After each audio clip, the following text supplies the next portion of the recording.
Olá, sejam bem-vindos à terceira temporada do Amadcast. E estamos começando com o pé direito.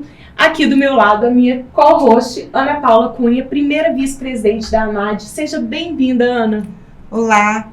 E também a nossa terceira temporada promete até porque é o retorno da nossa presidente da AMAD, acompanhando também como host nos episódios. Exatamente. Aí na segunda temporada, a Ana Paula segurou esse rojão sozinha, mas estamos preparando muita coisa boa para essa temporada. Então fiquem ligados. E para a gente iniciar com o pé direito, nosso convidado de hoje, Dr. Arthur Tomasi, coordenador de locações da AMAD. Seja bem-vindo, Arthur. Bem-vindo, Arthur. Obrigado, Ana Paula. Obrigado, Elisa, pelo convite. Sempre uma satisfação estar aqui com vocês. Vamos bater um papo super legal. Super legal. E o nosso tema de hoje é? Locação de imóveis, né? Como poderia deixar de ser agora como coordenador da comissão de locação. Muito assunto interessante para falar. Acho que vai ser bem legal. Bem legal. Arthur, só para a turma que ainda não te conhece, porque assim, tem podcast seu aí, né, na primeira temporada, mas para quem ainda não te conhece, conta um pouquinho quem que é o Arthur, sobre o seu caminho dentro aí do direito imobiliário, dentro da locação de imóveis. Vamos lá, meu nome é Arthur Tomasi, sou sócio do escritório C2T Advogados, professor da PUC, na pós-graduação de Direito Imobiliário. Estamos na luta aí com o direito imobiliário já tem mais de 10 anos. Hoje a gente tem como foco lá no escritório o atendimento de imobiliárias, tanto na operação de locação como na operação de venda. E muito voltado hoje, né, para a gestão de pessoas dentro do escritório de advocacia. Hoje eu assumo uma posição lá no escritório de marketing comercial também. Então, pensando muito no mercado de locação, tendo esse viés pró-negócio para tentar contribuir de alguma maneira com o desenvolvimento do direito imobiliário e do mercado imobiliário dentro da locação, que é o que eu acho que todo mundo quer, né? Arthur, nos últimos anos, dentro do mercado, nós temos visto cada vez mais empresas ofertando a modalidade da fiança paga. Do ponto de vista jurídico, como que você consegue, como que você enxerga isso? É seguro? Vamos lá, esse tema é bastante importante, bastante interessante. A gente precisa fazer retroagir um pouco no tempo. Eu que acompanho as imobiliárias já há alguns anos, né, percebi um movimento desse há algum tempo, em que algumas empresas começaram a discutir a questão da garantia locatícia. Afinal de contas, como é que a gente pode contornar o que muitas empresas entendiam como muito dificultoso, muito trabalhoso, que é a questão do fiador tradicional. Vou explicar depois porque que eu falo fiador tradicional, mas as imobiliárias sempre viram com muita dificuldade operacionalizar, escalar as locações com a garantia fiança. E a gente teve também, do ponto de vista jurisprudencial, alguns vacilos da jurisprudência no entendimento a respeito da própria segurança da fiança, quando teve lá aquela discussão a respeito da possibilidade ou não da penhora do único imóvel do fiador, né? A gente sabe que dentro do mercado de locação sempre teve ali muita discussão sobre quais seriam os critérios ideais para que você tivesse um fiador como alguém que fosse suficiente para garantir determinado perfil de locação. Então tudo isso possibilitou, fomentou essa ideia, que entendo que seja uma ideia boa, uma ideia inteligente, que seria como é que a gente poderia facilitar isso, né? O seguro fiança já existe há algum tempo, mas na condição de um produto securitário tem todas as suas regulamentações, suas dificuldades, e isso acaba recaindo no custo, e de fato a gente passou a perceber diversas empresas começando a comercializar um produto novo, que é o produto da fiança paga, né? Basicamente isso. E eu sempre ponho aqui, porque percebo que existe aí essa intenção do mercado, de um modo geral, de acabar com o fiador tradicional, de discutir essa questão, eu sempre faço alerta, né? Porque as empresas que vendem fiança onerosa, a fiança paga, nada mais são do que fiadores, né? E na condição de jurídico de imobiliárias, pensando aqui na validade jurídica, na segurança, eu sempre entendo que é preciso ter um filtro e um critério para começar a trabalhar também com essas empresas. Isso passa desde uma análise cuidadosa dos termos e condições que essas empresas oferecem, mas também do respaldo de conseguir, de fato, garantir essas locações. Diferentemente do seguro, a gente acaba tendo uma dificuldade de entender quem está por trás, né, dessas garantias, quantos contratos são feitos, o que de fato é a saúde daquela empresa que oferece isso. Mas eu acho que isso vem também de um mercado muito burocrático, né? Como você está falando, quando a gente pensa em fiador e pensa em fiança, pelo menos eu que sou do interior, quando eu mudei para Belo Horizonte, eu fiquei muito assustada. Eu era estudante, assim, era uma burocracia muito grande. Então eu acho que essa dificuldade também das pessoas que buscam a locação, de se deparar com uma modalidade tão, com um procedimento tão burocrático, exigia tanto, eu acho que trazia também um grau de dificuldade. E conseguir também alguém que prestasse que pudesse prestar. É um pedido que você faz a alguém que tem que ser muito próximo, a pessoa fica com receio, óbvio, muita gente fica com receio, você faz isso sempre, é um pedido próximo, a pessoa tem que ter patrimônio, e ela acaba abrindo também a vida dela, que muitas vezes você tem que mostrar sua declaração de imposto. Então o fiador, ele acaba tendo que abrir ali toda a vida por prestar a fiança, porque ele vai ter que entregar esses documentos. Então, é uma situação mais delicada, não é todo mundo estava disposto, então acaba que isso também engessava muito nesse sentido. A gente tem dois aspectos importantes aí. Então, um aspecto da forma como a fiança era contratada ou é contratada até hoje, né? E a questão, de fato, da relação entre afiançado e fiador. Eu discuto muito essa dificuldade, tá, Elisa? Que já falando de forma muito clara, acho que a fiança é um dos institutos mais antigos que a gente tem dentro do direito e duvido muito de deixar esse instituto de lado, né? Não aconteceu até hoje, acho que isso é pouco provável. Acho que as relações de fato mudaram, as relações entre as pessoas, os familiares, enfim, mas acredito que nós estamos muito distantes, e aí pensando até num sentido mais amplo do que dentro da alocação, né? A fiança vai continuar existindo, e acho que é difícil defender o contrário. E quando a gente pensa dentro do mercado de locação, de fato, acho que a forma da contratação, a gente pensa sempre, quando fala em fiador, um caderno cheio de documentos. Sim, né? Uma pasta. Aquela pasta cheia de documentos. Mas não precisa ser assim, né? Não precisa ser assim. Eu acho que é preciso repensar, ressignificar a forma de contratação, até mesmo da fiança tradicional. E aí te falo isso com muita tranquilidade, porque, perceba, se a gente recebe e coloca dentro de casa, e quando eu falo dentro de casa, dentro da imobiliária, qualquer empresa, né, que inclusive pode, daqui a pouco, começar a dar sinais de não conseguir honrar os compromissos que assumiu, até pelo volume de negócios, enfim, porque, né, no estado que a gente está hoje de tecnologia, a gente precisa ainda manter, para que determinada pessoa seja fiadora, os mesmos critérios que a gente praticava 20, 10 anos atrás. Eu lembro da época em que a gente falava sempre o fiador precisa ter um imóvel na comarca em que a locação está acontecendo. Pensando, e aí perceba, pensando em uma eventual ação judicial contra esse fiador, eu vou ter dificuldade de citação em um momento em que o processo era físico, a carta precatória seria física, e tudo isso acontecia há 10 anos atrás, há 15 anos atrás. Então, os critérios que definiam, que os advogados, que o departamento jurídico definia para as imobiliárias, são diferentes dos critérios que a gente pode definir hoje, né?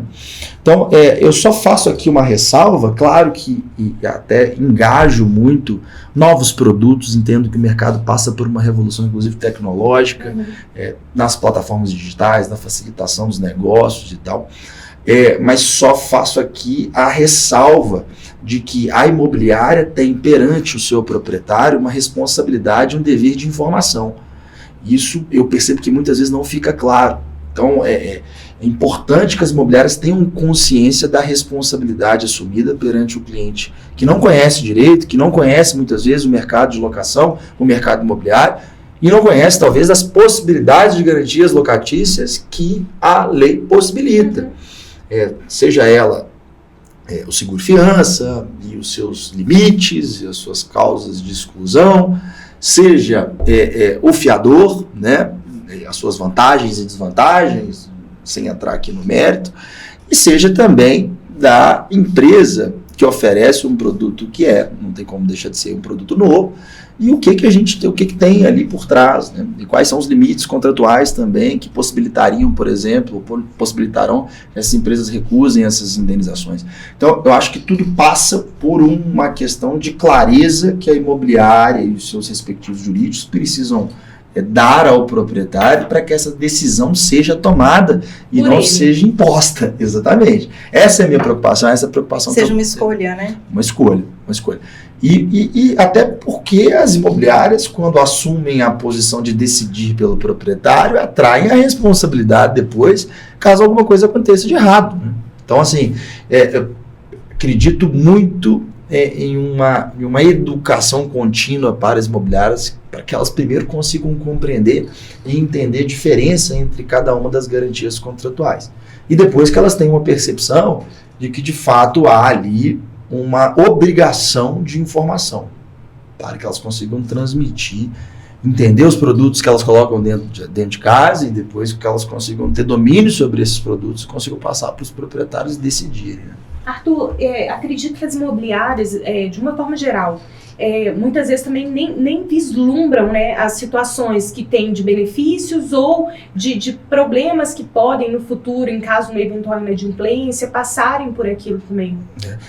E aí já podemos entrar até numa situação curiosa sobre essa questão dos variados produtos, porque a gente, como jurídico que faz consultivo e contencioso, a gente trabalha com um volume muito grande de ações de despejo por falta de pagamento, recuperação de crédito locatício, até esse pós-sinistro, vamos chamar assim, é importante entender como é que o produto lida, porque alguns produtos assumem a condução dos processos judiciais, ou seja, fica sob o controle do jurídico a eficiência ou a ineficiência do jurídico dele, a desocupação do imóvel, e outros não. Outros produtos deixam a cargo da imobiliária, do proprietário, providenciar, diligenciar, inclusive tomar providência judicial para desocupação do imóvel.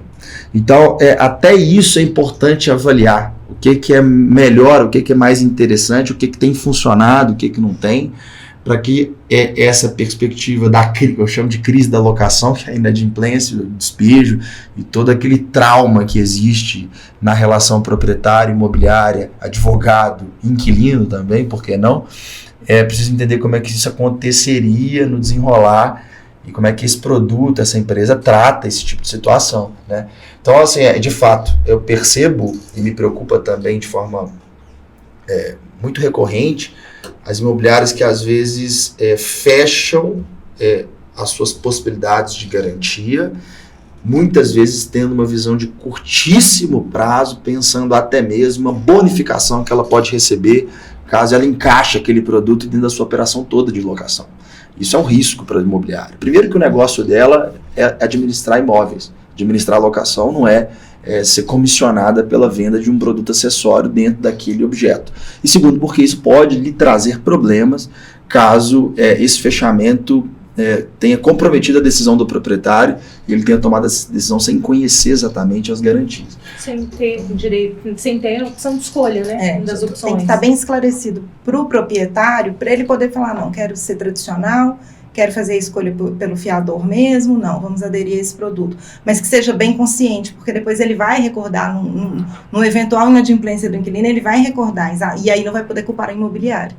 Sem dúvida alguma. É uma alguma. decisão consciente. Sem dúvida alguma. Então, assim, eu acho que nós temos já avançado, tem-se hoje uma ciência sobre a análise de crédito, né? Inclusive as que esses produtos, entendo eu, devem aplicar ou aplicam, né?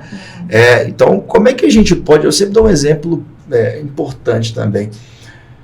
Às vezes, um sujeito que não tem um patrimônio que cumpre aqueles critérios que eram antigamente, isso não está escrito em nenhuma legislação, mas a gente até confunde isso.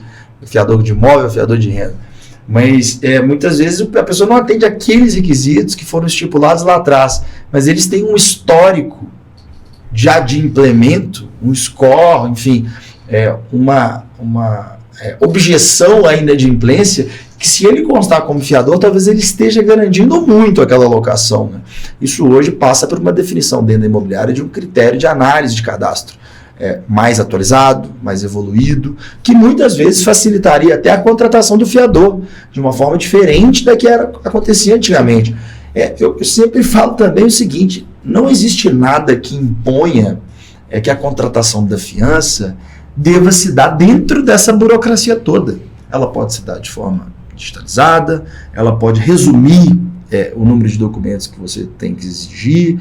Você tem hoje várias formas de validação de documentos e informações de forma online, por exemplo, a atualização do Estado Civil, um documento importante dentro da fiança, que você confirmar se de fato o Estado Civil daquela pessoa é aquele ou não é solteiro, é casado, divorciado, qual que é o regime, enfim, isso tudo tem uma informação que é pública e que você consegue tendo a mera cópia desse documento.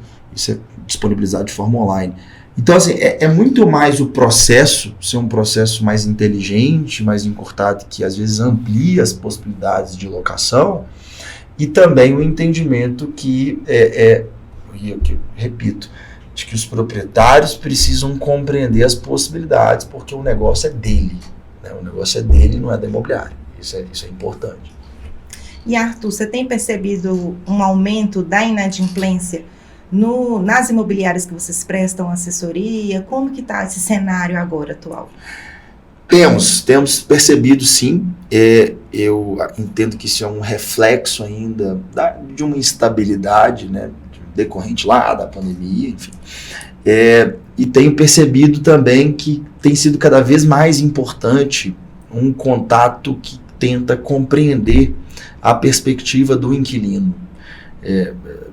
Entendo que a inadimplência em locação é uma inadimplência que tem dois problemas: o não pagamento e a ocupação do imóvel.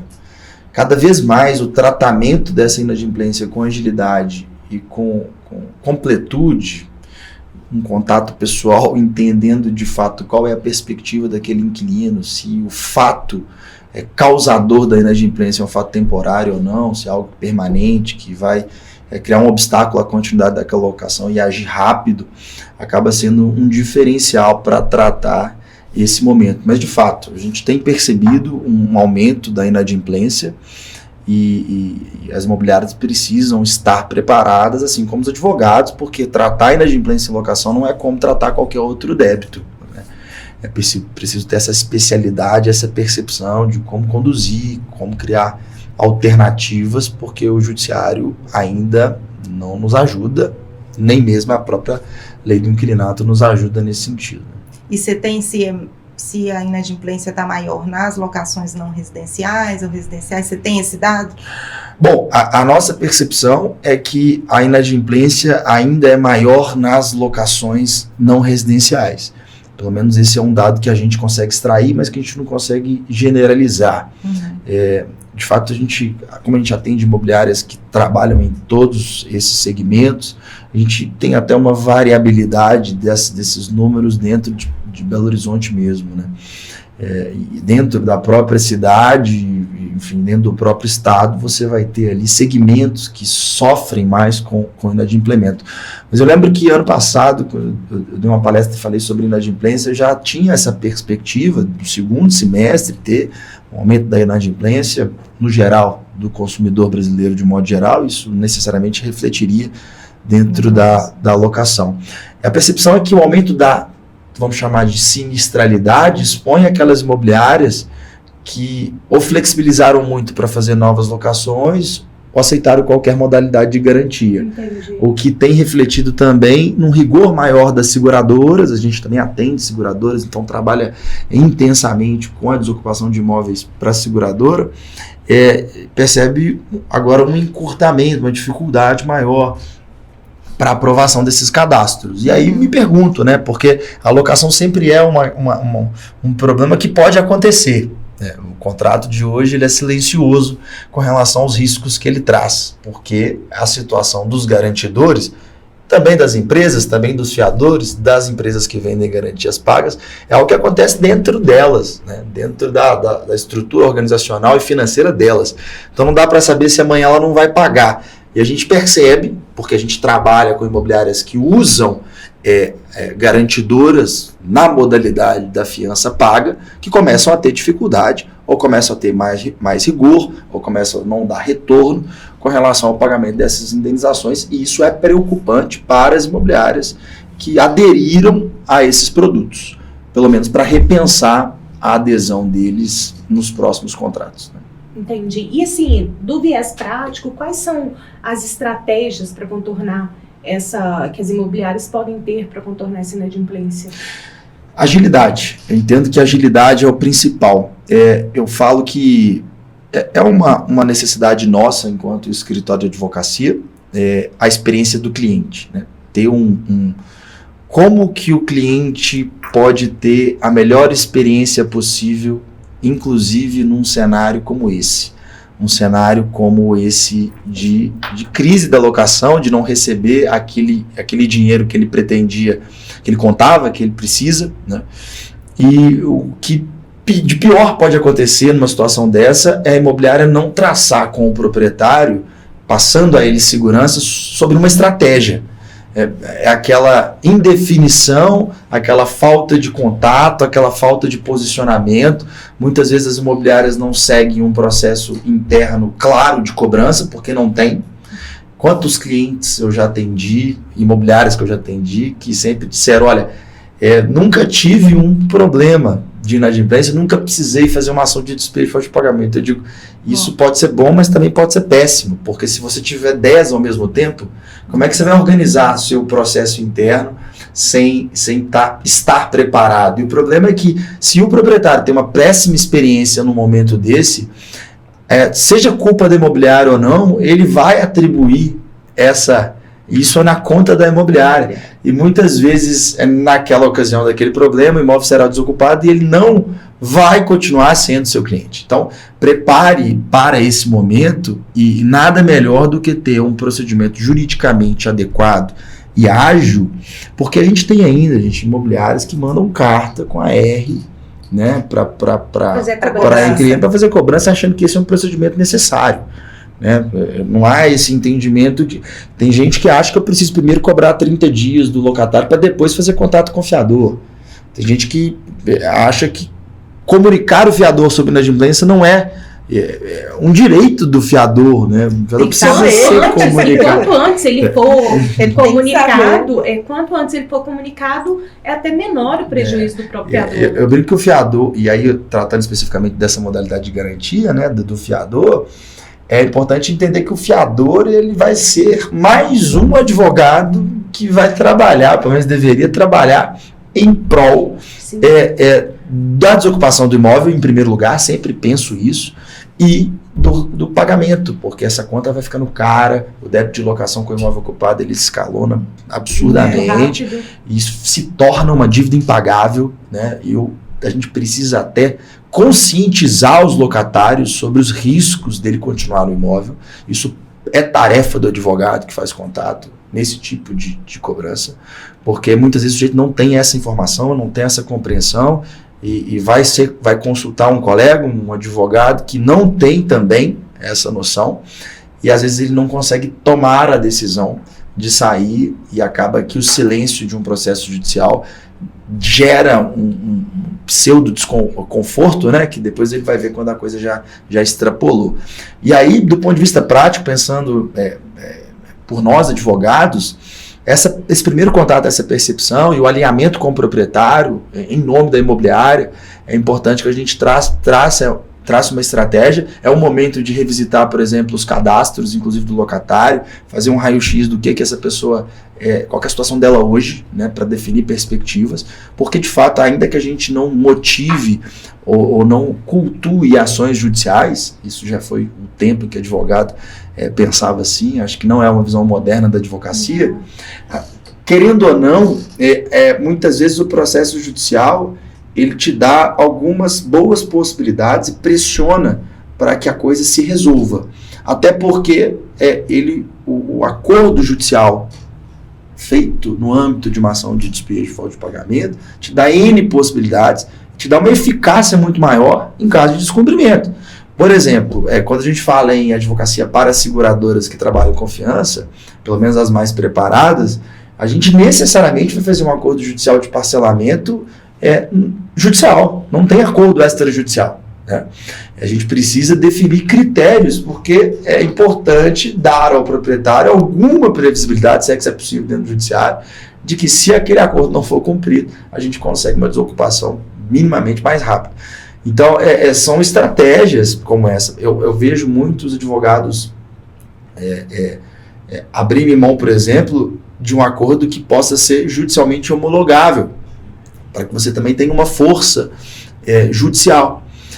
Quando a gente fala em despejo liminar, por exemplo, os proprietários ficam arrepiados, os casos em que isso é possível, que a gente consegue, ainda que haja garantia, que ela se tornou insuficiente, que tem algum detalhe no caso que possibilita uma tutela de urgência para conseguir essa desocupação já no início do processo.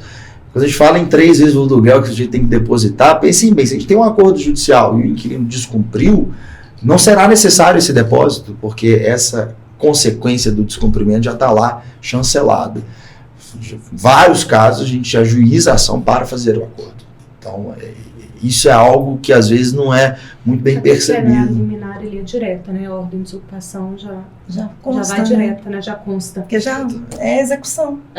Exatamente, você já está executando o acordo. Na verdade, nós já estamos falando da sentença homologatória sendo executada, né? Exatamente. Então, e às vezes os advogados não conseguem compreender isso. E pior, o proprietário, às vezes, alinhando, a gente faz contato muito diretamente com os clientes das imobiliárias, a gente assume essa posição para dar o suporte à imobiliária e ela conseguir, de fato, preocupar com o que ela entende, preocupar em fazer novos negócios, né?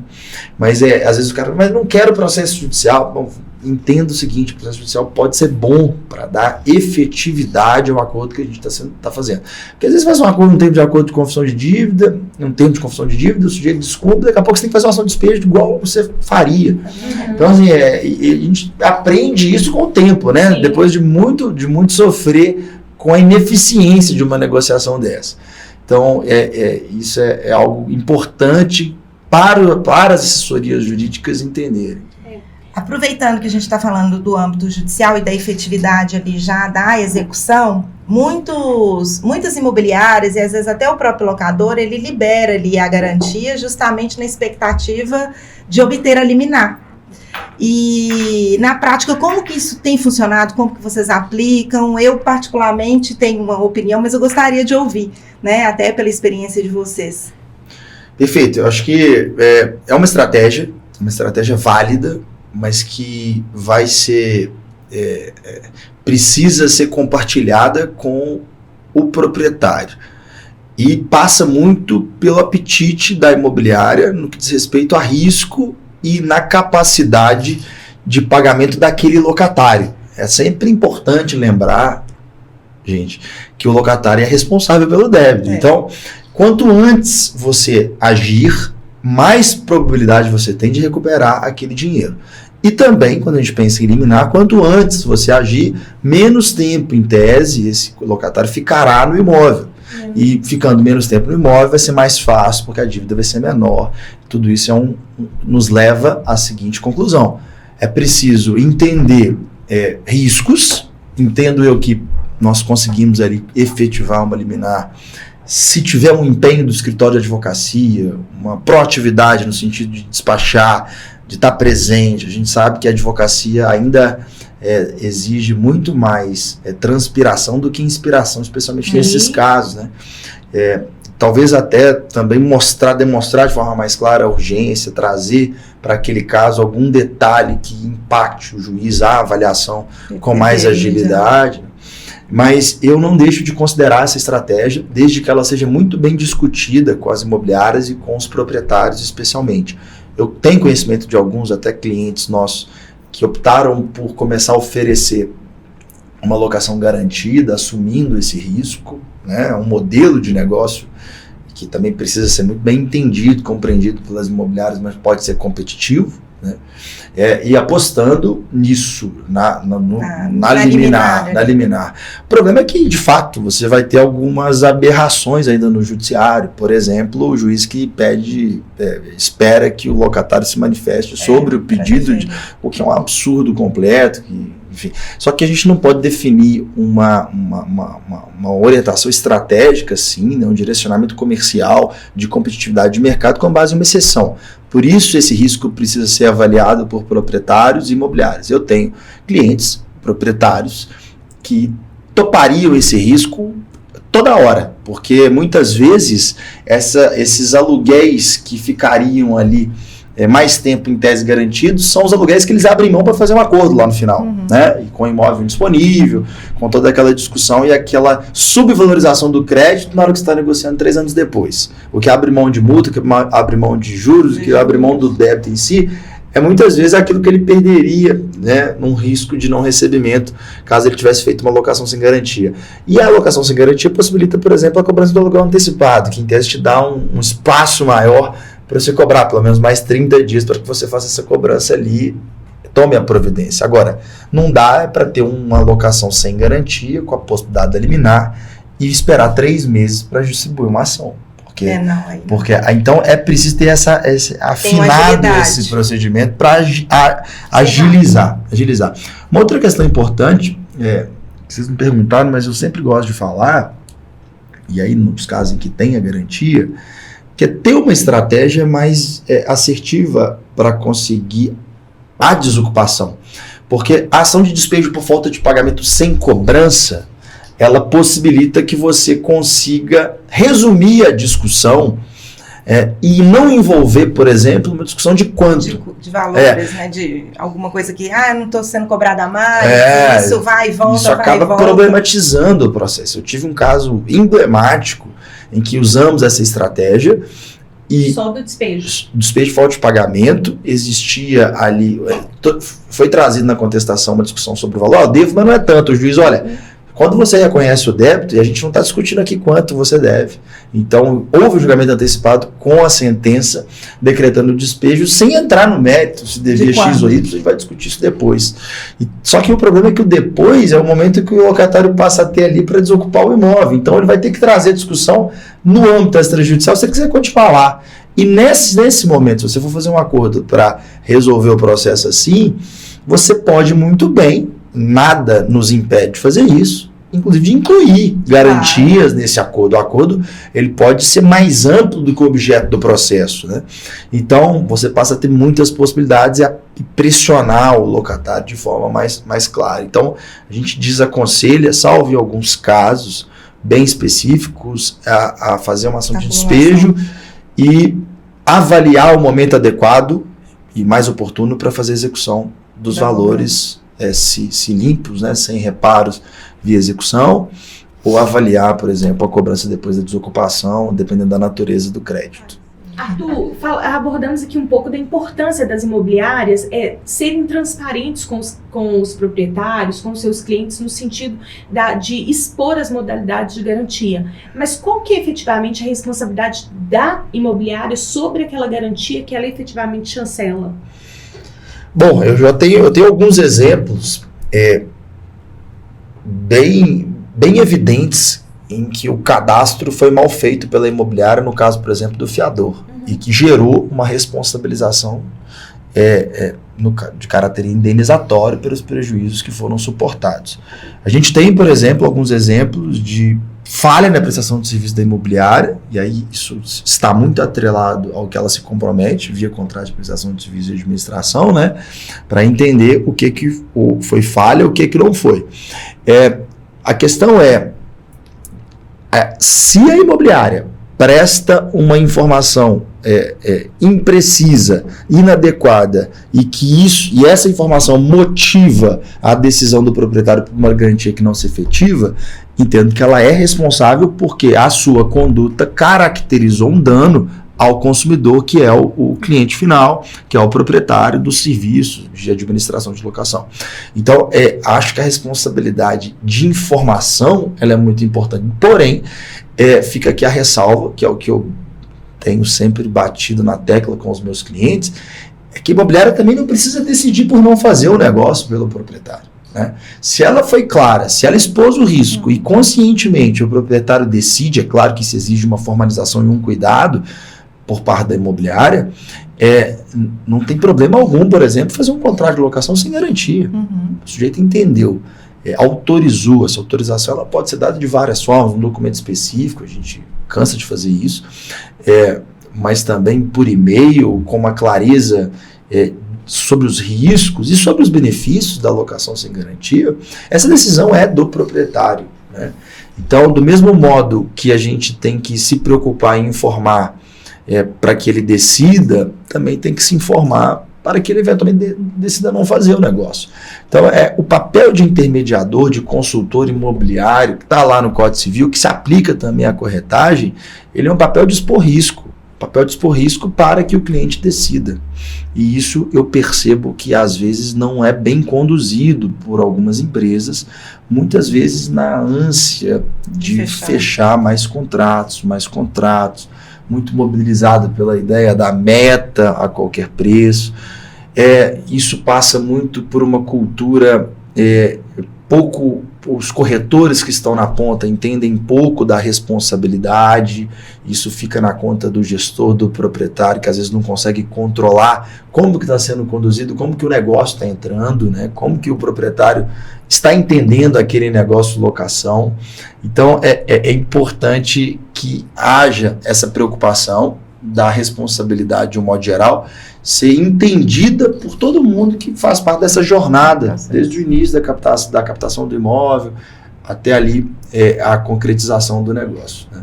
Outra responsabilidade que não tem a ver com a garantia, mas que a gente vê muito ser discutida no judiciário, é sobre o próprio estado do imóvel, porque muitos imobiliários sequer vão até o imóvel para entender se o imóvel está apto a ser alugado. E aí, quando esse imóvel é alugado, o imobiliário, proprietário, você deveria ter me entregue o imóvel pronto para alugar, mas peraí, você imobiliária colocou seu imóvel na prateleira para alugar, o inquilino procurou a sua imobiliária, e aí a gente tem até esse caso do quinto andar que é importante que nos traz a reflexão sobre a relação imobiliária e inquilino, né? O que é isso, afinal de contas, né? Quem que é o cliente da imobiliária? Tem isso? É o inquilino? É o proprietário? Muita gente tem dúvida. Isso é uma outra questão importante para a gente refletir hoje de como é que isso tem funcionado. Aproveitando aí que você falou do quinto andar, recentemente saiu uma decisão, todo mundo sabe aí. O que você chegou a ter acesso à decisão? O que você pode aí nos falar a respeito da sua análise vendo ali, né? Já que você tocou no assunto aí de uma grande imobiliária, né? O quinto andar, é importante dizer, ele de fato revoluciona a forma de administrar imóveis, né? A gente tem um contato muito diferente do que a gente estava acostumado, do que a gente chama de imobiliárias tradicionais. Não tem jeito, isso é incontestável.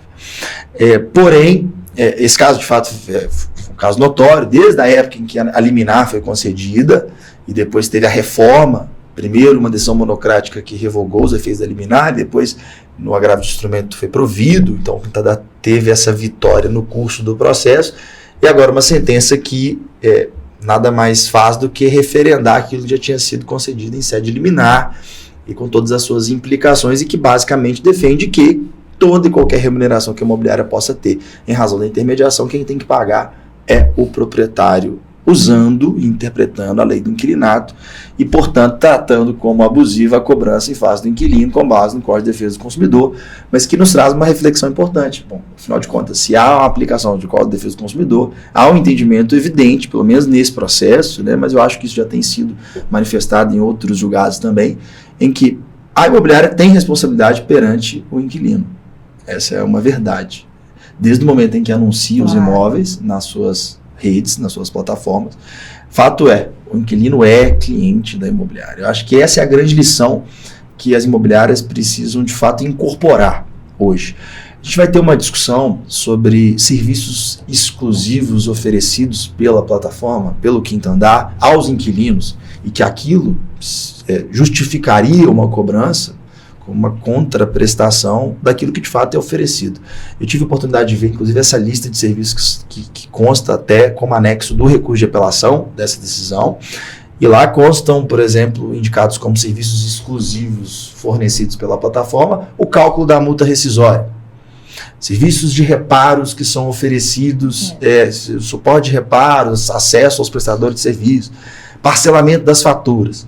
E aí, opinião pessoal, eu entendo que as imobiliárias tradicionais também prestam esse serviço, porque se você tem uma locação na imobiliária da esquina e pretende rescindir o seu contrato, você vai chegar lá e perguntar qual que é a multa. Mais cedo ou mais tarde, eles vão, ou pelo menos deveriam, te informar a respeito disso, né? A questão é que o Quinta Andar informa isso imediatamente, porque tem um sistema, uma plataforma. Agora, não significa que o serviço não seja prestado e que o atendimento não seja dado ao inquilino.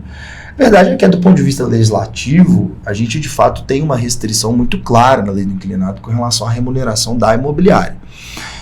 Caberá aos tribunais superiores, acho que isso não ficará certamente nem com o Tribunal de Justiça do Rio de Janeiro, uma ação civil pública movida pelo MP contra o Quinta Andar, uma ação de caráter coletivo, mas que certamente chegará às terceiras instâncias, se é que podemos falar assim.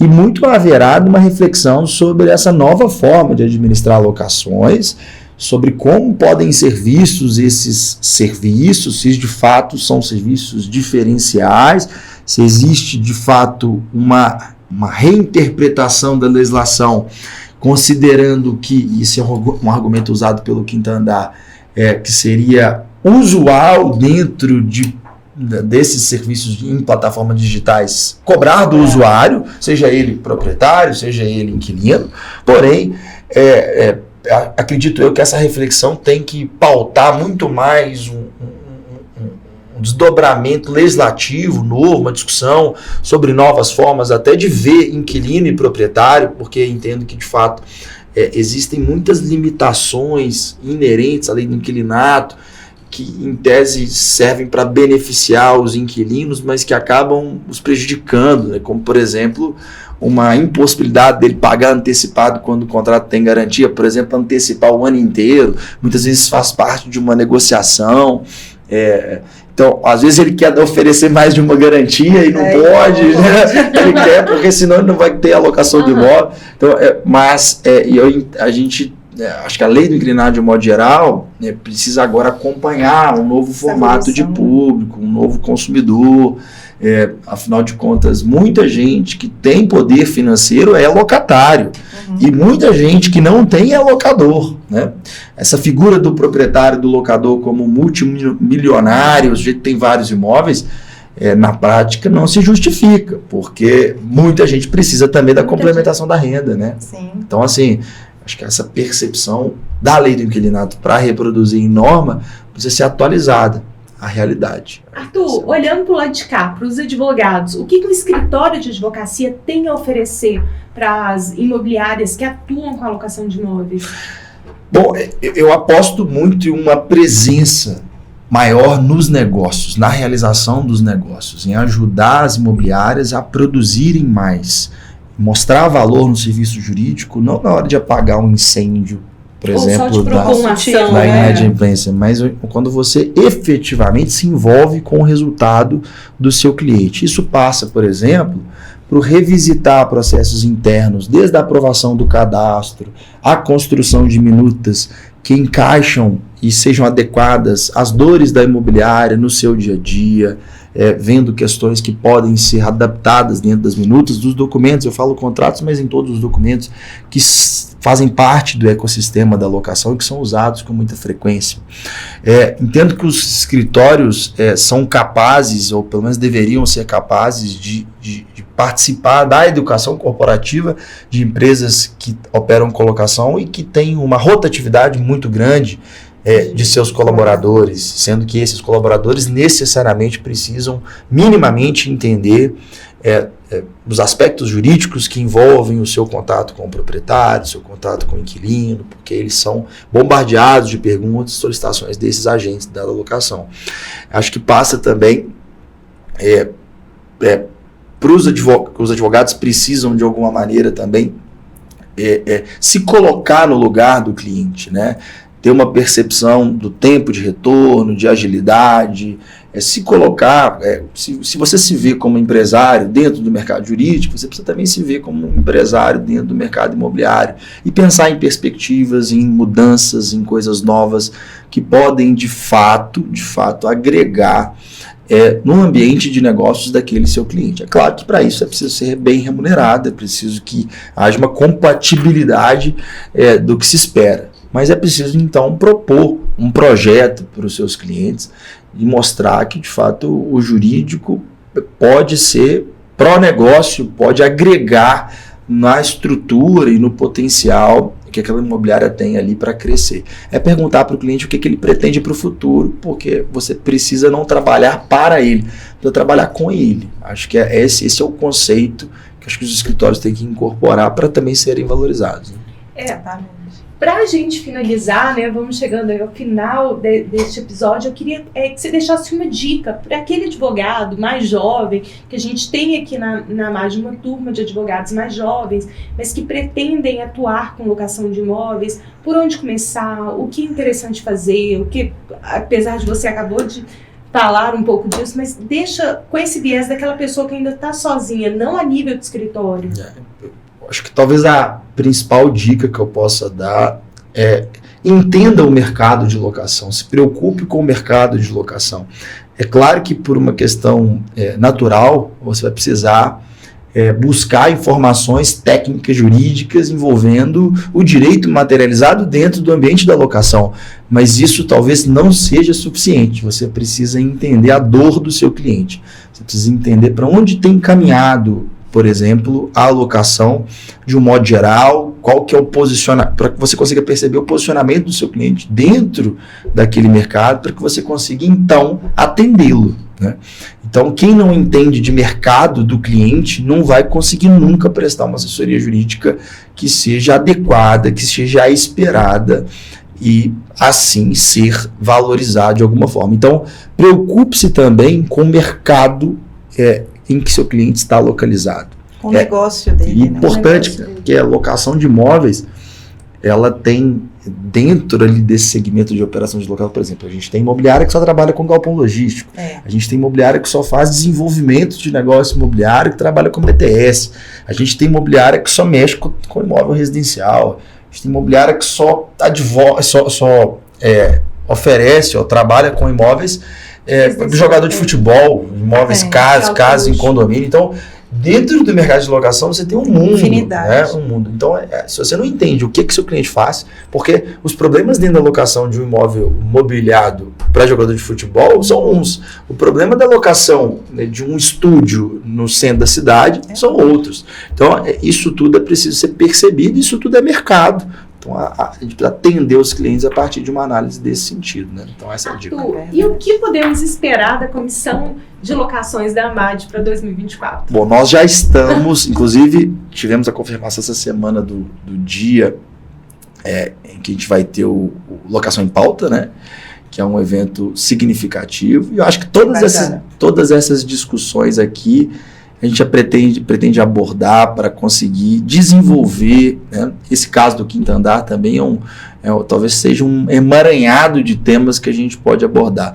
Então a ideia é que a gente consiga desenvolver ali firmar algumas reflexões importantes para que cada um consiga aplicar isso no seu dia a dia.